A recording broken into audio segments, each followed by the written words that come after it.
An amazing guy once told me that the basic unit of human understanding is the story. And what I love about Toronto is that you can't go 4 feet without a story. And I'm not just talking about the people here who come from so many different places, so many different backgrounds, and so many different experiences, but the city itself. Different parts of the city, there's stories to them. How they came to be, where they are, how they were built the way they are, how they came to get the environment or the culture that's part of that.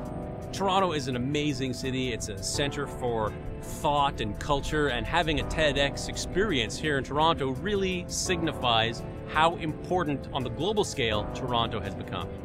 When you think about Toronto, you think about different neighborhoods. We've got Little Italy and Chinatown and all of these different neighborhoods around the city. Toronto is such a diverse city, and that you have so much exposure to so many different cultures that it makes you much more, I think, conscious of diversity.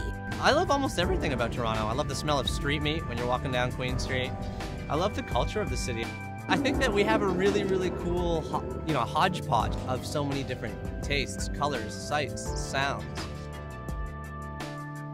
Yeah, well, Toronto had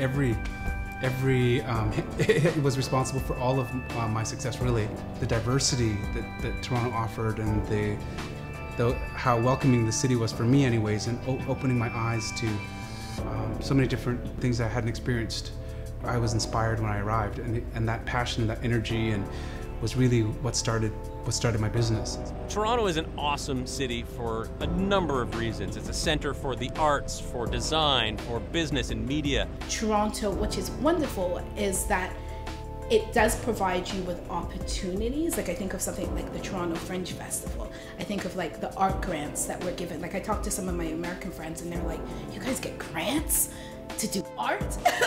It's just like, it's beyond them. Like, they couldn't even imagine.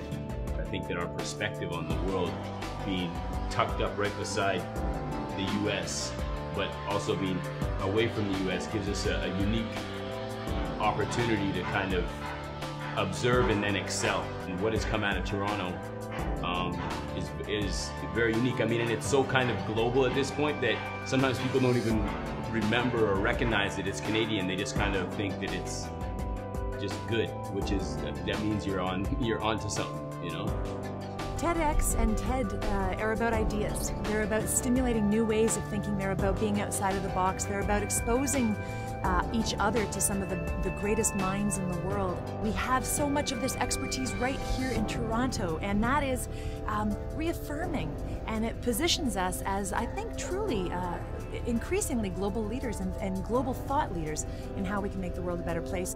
Toronto has that openness and almost a faith in itself.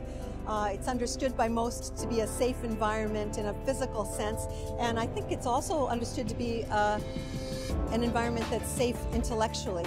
It allows people to explore the edges and then develop a center.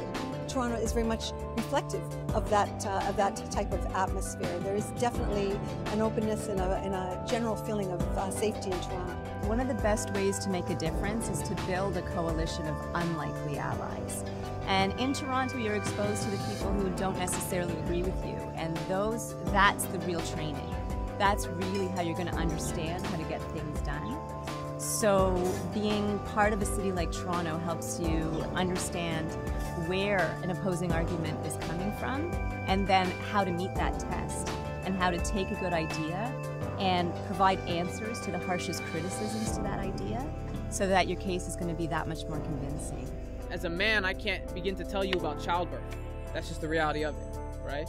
As a student, I can't tell you about, maybe the workforce, because I haven't done it. And, in terms of Toronto, like, you can't speak about Toronto and for Toronto without having Torontonians in the room. Everyone has it within them to contribute something towards a better city. It can be financial, right? It can be time, it can be creative ideas, it can be editing, writing. We need everyone to feel that any minor contribution helps.